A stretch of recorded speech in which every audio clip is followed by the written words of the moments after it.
तर अशोक खरात हा भाजपचा अधिकृत प्रचारक होता असं संजय राऊत यांनी म्हटलंय। भाजप या सगळ्या पापाचा सर्वात मोठा साक्षीदार आहे असंही संजय राऊत यांनी म्हटलंय। या सगळ्यात आपल्या लोकांचा तितकाच मोठा वाटा होता, हे फडणवीस स्वीकारतील तेव्हा निष्पक्षपातीपणे चौकशी सुरू आहे असं म्हणता येईल, असं वक्तव्य संजय राऊत यांनी केलंय।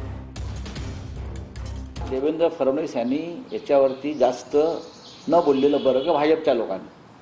मी जे म्हणतोय की अशोक खरात भारतीय जनता पक्षाचा अधिकृत प्रचारक होता। भारतीय जनता पक्षाची किंवा संघ परिवाराची जी नीती आहे की अशा प्रकारची बुवा बाबा महाराज यांची संघटना बांधायची आणि त्या माध्यमातून या सगळ्यांचा वापर करायचा। त्यांनी वारकरी संप्रदायाला सुद्धा राजकारणामध्ये ओढलं। त्याच्यामुळे भारतीय जनता पक्षच या पापाचा सगळ्यात मोठा भागीदार आहे। या सगळ्यामध्ये आपल्या लोकांचाही तितकाच वाटा होता। हे जेव्हा मुख्यमंत्री स्वीकारतील तेव्हा त्यांना मी म्हणेन की तुम्ही निष्पक्षपणे काम करताय।